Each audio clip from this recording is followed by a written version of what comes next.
Joey Wheeler should have beaten Marik. Joey Wheeler draws Gear Fried the Iron Knight, puts it on the field, and Marik knows immediately that he is about to lose. There is no complicated combo left to calculate. There is no Egyptian god standing in Joey's way. Ra is gone. Marik has left himself exposed, and Gearfried has more than enough attack points to finish the duel. Joey only has to say the words. He tries, and his body gives out before he can complete the attack. That is how Marik reaches the Battle City final. For years, this has been remembered as one of the biggest robberies in Yu-Gi-Oh! Joey had the winning monster. Marik had no answer. The story simply refused to let Joey attack, because Yugi still needed to fight the main villain. I think Joey should have won too. But the interesting part is that the usual explanation actually gives Joey too much credit in one way and not enough in another. Because if we say Joey only lost because of plot armor, we make Marik sound like he spent the entire duel getting outplayed until the writers rescued him. That is not what happens. Marik controls huge parts of this duel. He understands exactly how to hurt Joey. He builds his deck around making every lost monster cost more than life points. And he repeatedly puts Joey into positions where a normal duelist would have been finished. Joey still gets to Gear Fried. That is what makes the ending so ridiculous. To understand why, forget the final turn for a minute and look at what Marik is actually trying to do. Marik does not enter this duel with the same objective Joey has. Joey wants to win a card game. He wants to reach the final Save Mai and prove that he belongs beside Yugi and Kaiba. Marik wants Joey to suffer. That difference controls almost everything he does. Marik could build toward cleaner damage. He could treat Joey like a serious tournament opponent and look for the fastest route to 0 life points. Instead, he turns the duel into a shadow game where damage to Joey's monsters drains Joey himself. His cards keep attaching themselves to Joey's monsters, weakening them and hurting him at the same time. Helpoomer attacks Joey's hand. Plasma Eel keeps taking strength away from his field. Coffin Seller punishes monsters going to the graveyard. Nightmare Wheel adds more pressure.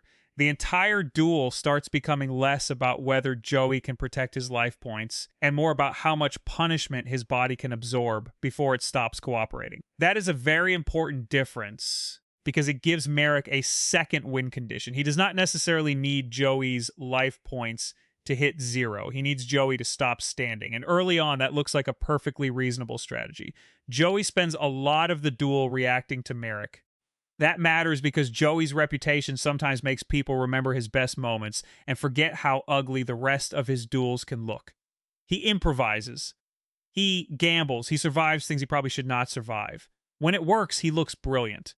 When it does not, he can look like he has no plan at all. Marik understands this. He does not respect Joey the way he respects the Pharaoh. He treats him like somebody who wandered too far into the tournament and is about to be punished for it. And for a while, Marik has evidence. Joey gets monsters onto the field, and Marik turns those monsters against him. Joey tries to establish pressure, and another effect drags him backward. Even when Joey makes progress, the Shadow Game makes sure he pays for it physically. Then Joey plays Question. This is where the duel starts becoming much more interesting. Question is exactly the kind of card that explains why Joey is dangerous. It is strange. It is situational. It looks like the kind of thing Kaiba would throw out of a deck before breakfast.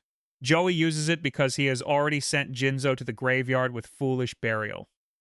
Question forces Marik to identify the first monster in Joey's graveyard. Marik cannot correctly name it, so Jinzo comes back. Suddenly, the guy Marik has been treating like an amateur has just built a way around a field full of traps, and he does it without overpowering Marik. He makes Marik answer the wrong question.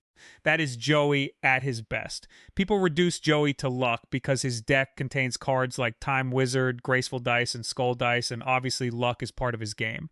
Joey is more comfortable gambling than almost anyone else in the series. But the Marik duel keeps reminding us that his actual strength is much more annoying than that.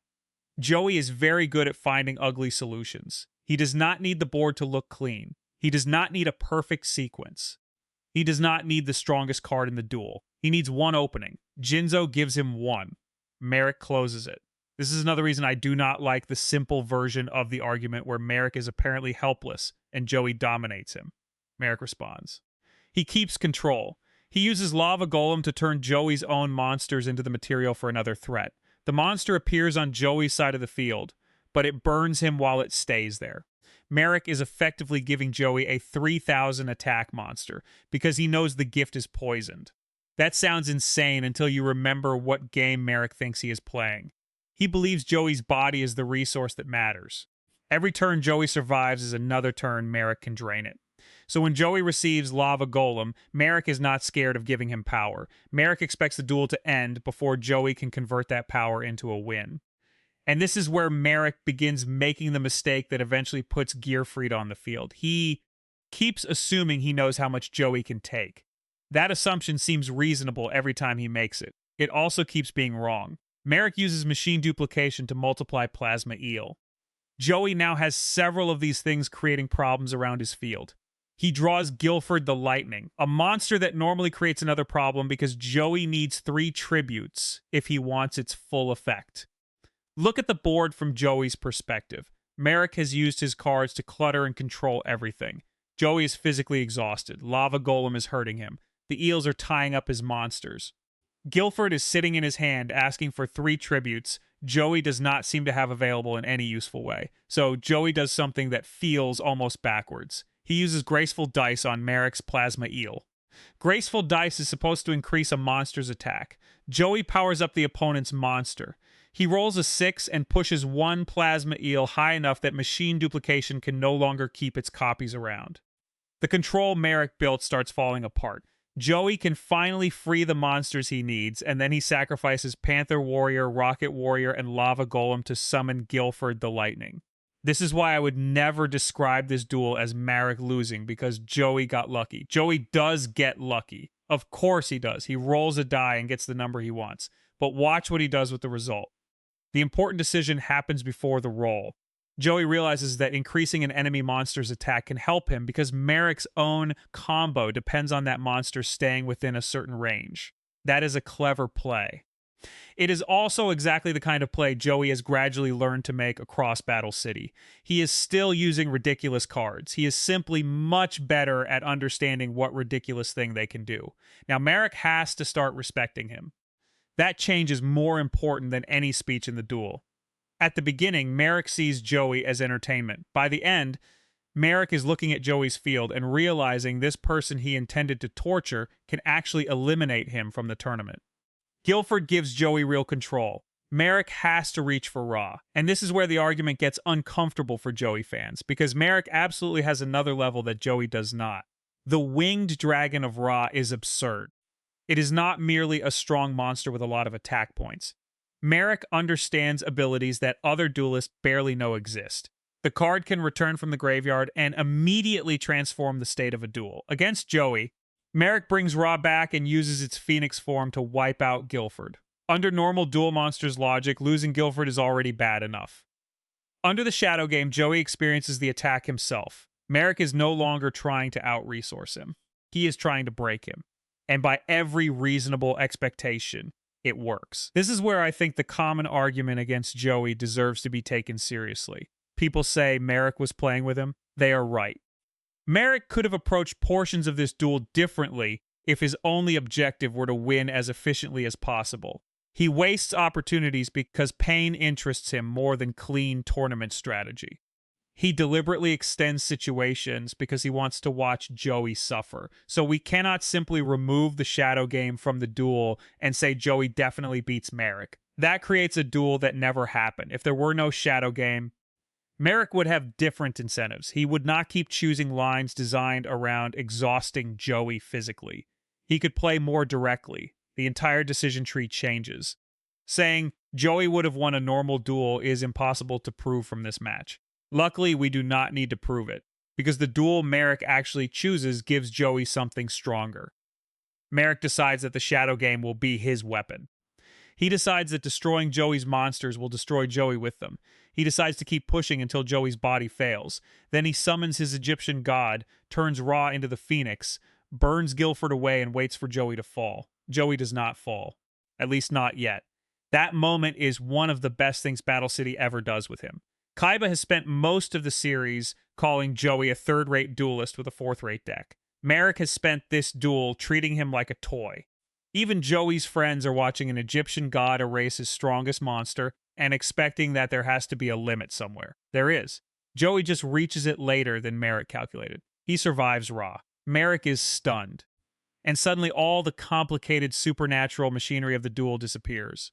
Ra leaves the field. Marik is exposed. Joey gets one more draw. This is the moment where the duel becomes almost insulting in how simple it is. Joey does not need Time Wizard. He does not need Graceful Dice. He does not need Jinzo. He does not need Guilford. He does not need Red Eyes. He draws Gearfried the Iron Knight, a normal level 4 monster with 1800 attack. That is enough. After everything Marik has done, Joey's winning card is just Gearfried, and Marik knows it.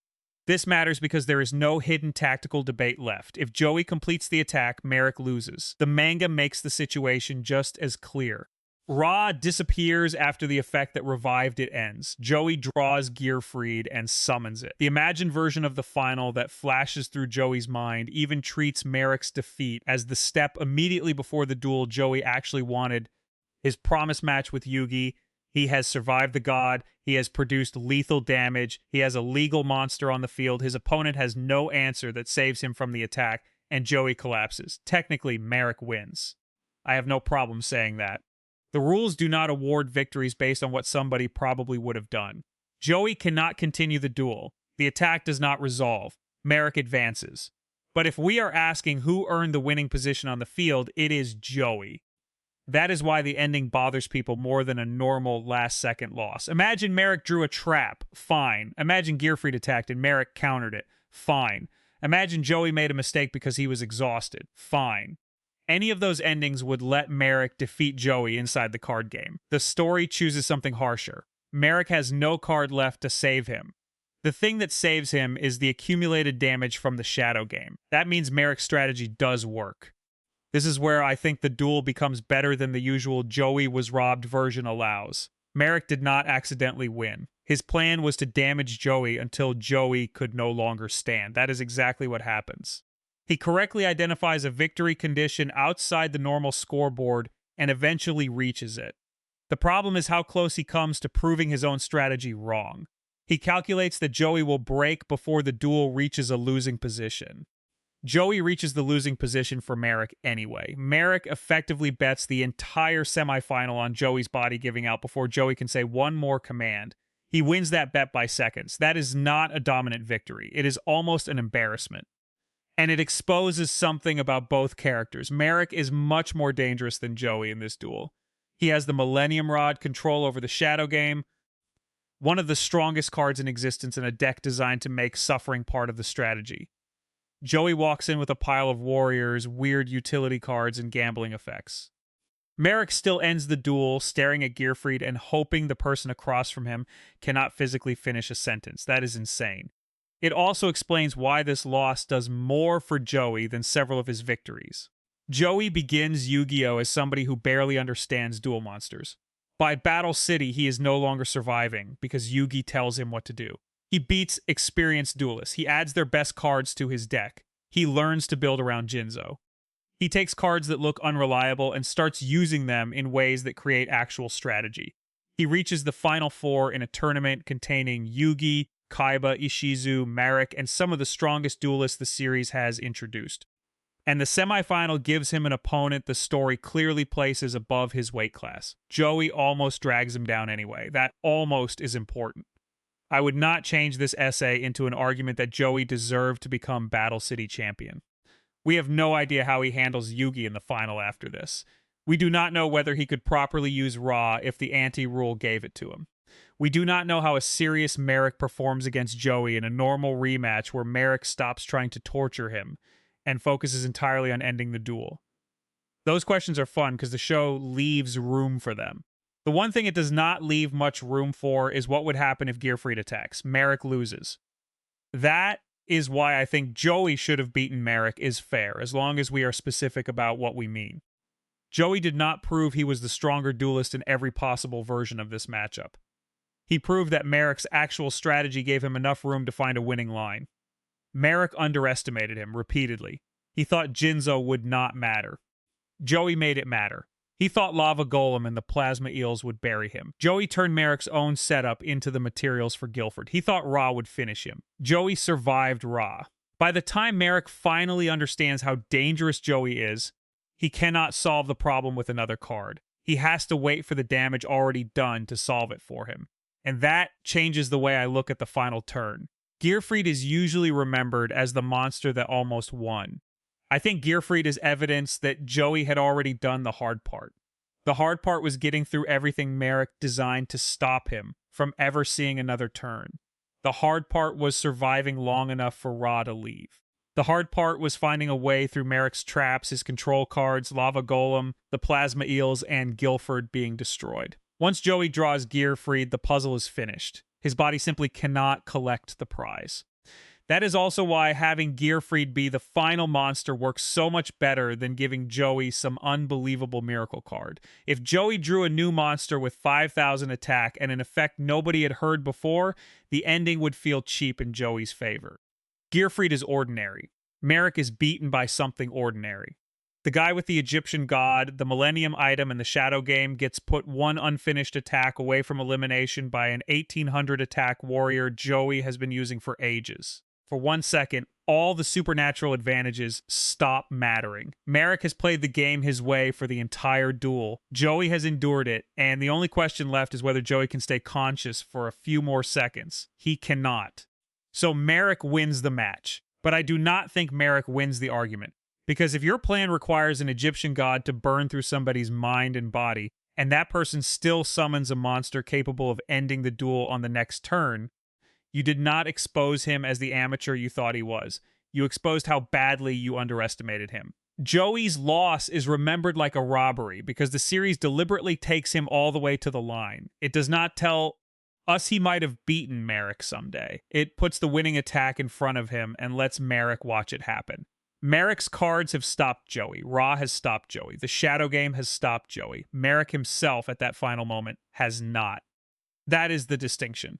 Joey Wheeler should have beaten Marik because Joey reached the position a duelist is supposed to reach. He survived his opponent's best weapon, drew a monster, summoned it into an open field, and had enough damage to end the semifinal. Marik reached a different victory condition first. He broke Joey before Joey could complete the attack. It counts. It sends Marik to the final. And it may be the most fitting way Joey could have lost, because Battle City spends the entire arc asking whether this loud, reckless gambler actually belongs with the best duelist in the tournament. By the time he falls against Marik, that question is over. Marik is the one staring at Gearfried in fear. Joey just does not stay standing long enough to make the scoreboard admit it.